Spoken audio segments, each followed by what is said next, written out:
नमस्कार दोस्तों, मैं मीत सेठी और आप देख रहे हैं मीत सेठी 786 चैनल। आज मैं आपके साथ वो अनुभव साझा कर रही हूँ जो मेरे जीवन का सबसे अद्भुत अनुभव है। मैं बचपन से ही कुछ असाधारण अनुभव फील करती आई हूँ। झील की लहरों में आत्मा का प्रतिबिंब जैसे मुझे नजर आता रहा है। निर्जन सन्नाटे में मंत्रों की आवाज़ में सुनती आई हूँ। अक्सर गहरे ध्यान में एक अलग दुनिया की झलक मिली है मुझे, मानो कोई अविनाशी ज्ञान से भरकर भीतर से उत्पन्न होने को है और उन अनुभवों की गूंज मेरे भीतर मुझे गहराई तक खींचती रही है, पर मैं उसे शब्दों में बयान नहीं कर पाई।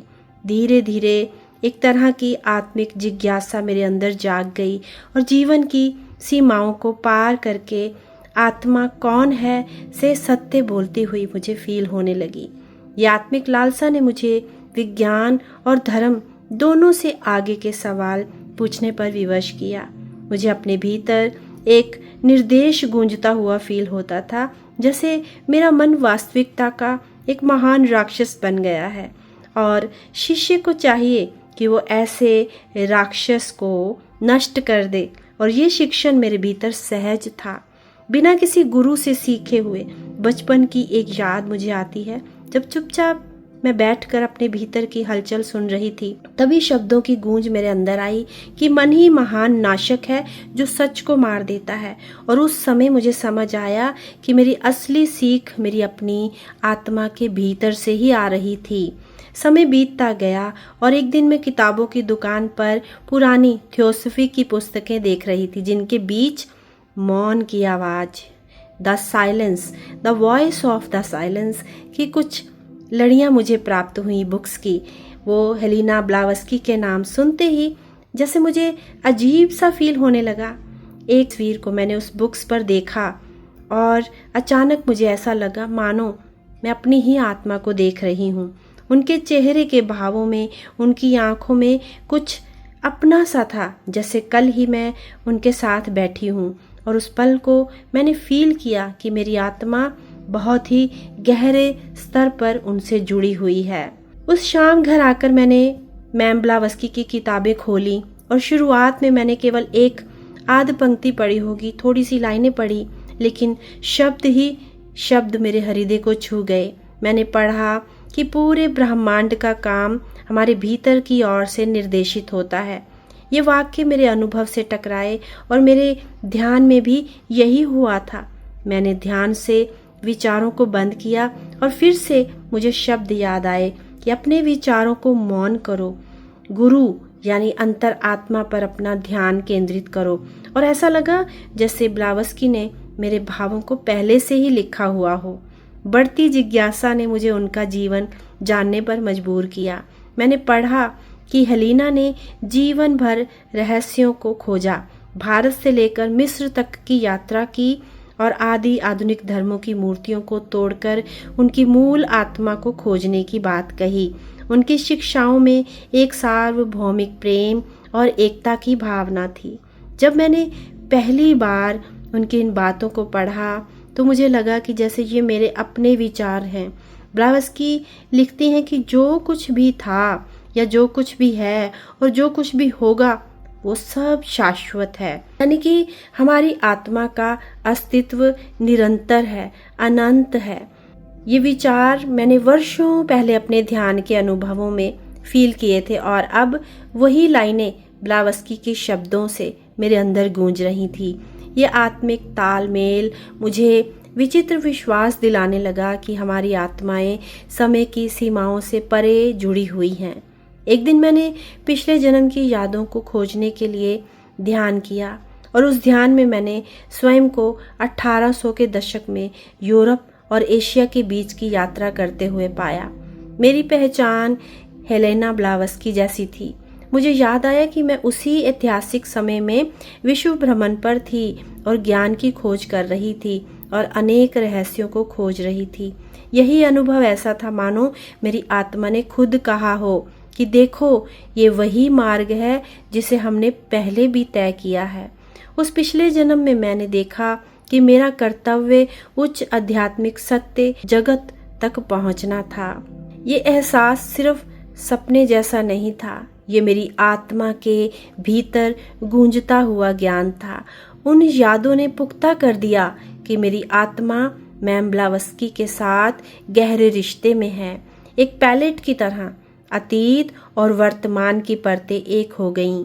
ऐसा लगा कि समय की छाया हमारी आत्माएं एक हो रही हैं, क्योंकि जैसे ब्लावस्की ने लिखा, आने वाली घटनाएं पहले से ही अपनी छाया छोड़ती हैं और बीते हुए अनुभव के पीछे अपनी छाप डाल जाती हैं। और मैंने स्वयं को भी उन बेनाम परछाइयों में उस महान आत्मा की झलक के रूप में पाया, जिसने इतिहास की एक परत मुझे दिखाई है। जैसे जैसे ये पहेलियां सुलझती गईं, मेरे योगाभ्यास भी गहराते चले गए। अब मेरा हर ध्यान उस आध्यात्मिक गूंज को सुनकर होता जो पहले आंख की पलक झपकने में महसूस होता था। एक दिन पहले गहरे ध्यान की घड़ी में मुझे अचानक एक मधुर ध्वनि सुनाई दी, जिस बारे में ब्लावस्की ने लिखा कि जब आत्मा पूरी तरह से एक हो जाती है तभी उसकी आंतरिक कानों में मौन की आवाज बोलने लगती है। मेरे लिए ये आश्चर्यजनक क्षण था। बिना पढ़े मुझे वही शब्द याद आए जो मैंने किताब में देखे थे। मेरा अभ्यास और भी अधिक बढ़ता गया। मैंने देखा कि मेरा आत्मिक ज्ञान धीरे धीरे मैम ब्लावस्की के शब्दों जैसा हो रहा है। बिना किसी गुरु के मेरी आत्मा ने मुझे निर्देश दिया कि विचारों को भटकने से रोककर भीतर की शांति को साधना है। जैसे कि मैम ब्लावस्की ने कहा था, अपने विचारों को मौन करो और अपने गुरु पर पूरा ध्यान लगाओ, यानी अपनी अंतर आत्मा पर। मैंने फील किया कि मेरी अनुभूतियाँ, मेरे अनुभव मैम ब्लावस्की की शिक्षाओं के साथ एक धारा में बह रही हैं। अभी अभी शुरू हुआ ध्यान मुझे उन महान वाक्यों की याद दिलाता, आत्मा तभी देख सकती है जब उसके भीतर सामंजस्य स्थापित हो चुका हो। जैसे जैसे मेरी आत्मा जागृत हुई, मेरी दृष्टि भी साफ हुई। हर दिन अखंड स्वरूप की अनुभूति और भी गहरी होती चली गई। मैंने अपने भीतर सूक्ष्म ऊर्जा को चुंबकीय शक्ति की तरह फील किया। ऐसा आभास जैसे स्वयं मैंने अपनी अंतर अनुभव से ये ज्ञान अर्जित कर लिया हो।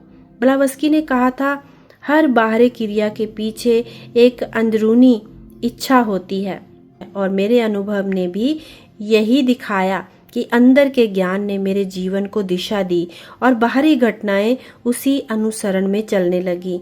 मैं अपने मिशन के उद्देश्य को समझ गई और मेरी आत्मा का ज्ञान मुझे बताता गया कि हम सब की आत्माओं में एक दिव्य ज्योति है जो कि जाग सकती है।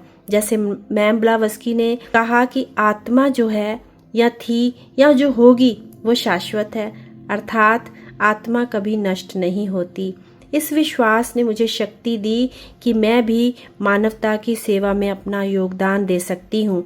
अब मेरा दिन रात का लक्ष्य यही है कि दूसरों को भी मैं यही आत्मज्ञान दे सकूं।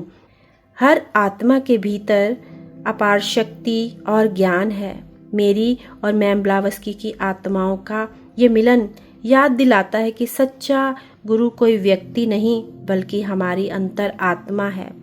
मैंने सीखा कि हमारे भीतर की अंतरात्मा की आवाज़ को पहचानना है, क्योंकि वही सच्चा गुरु है। अहंकार को त्याग कर आत्मा की राह को चुनना, क्योंकि मैम ब्लावस्की ने भी कहा कि जीना है तो जीवन को छोड़ दो, अर्थात अहंकार को छोड़कर नई आत्मा की ओर जागो। समय और सीमाओं से परे अपनी आत्मा का आत्मज्ञान खोजो, क्योंकि वही सत्य है, वही शाश्वत है। धैर्य और साहस से आगे बढ़ना हमेशा याद रखना है। आगे बढ़ने का मार्ग उस अग्नि से प्रकाशित होता है जो हमारे हृदय में जल रही है। जितना अधिक साहस हम अपने भीतर जगाएंगे उतना ही आत्मिक प्रकाश हमें प्राप्त होगा। तो आप सभी के जीवन में भी आत्मा की इस गहराईपूर्ण शिक्षा का प्रकाश आ सकता है। दोस्तों, खुद को खोजिए, अपने भीतर छुपे गुरु से सीखिए और अपने धर्म की राह पर अग्रसर हो जाइए। यदि इस आत्मिक कथा ने आपके अंतर्मन में कोई ध्वनि उत्पन्न की है तो मैं अपने हृदय से आपसे निवेदन करती हूँ कि इस यात्रा में आप मेरे साथ जुड़ जाइए। चैनल मीत सेठी 786 को सब्सक्राइब कीजिए और नीचे कमेंट में अपने अनुभवों और अपने विचारों को साझा कीजिए ताकि हम सभी मिलकर आगे बढ़ सकें। तो आइए हम सब मिलकर अपनी आत्माओं के इस शांत प्रकाश को जगाएं और एक दूसरे को प्रेरित करें।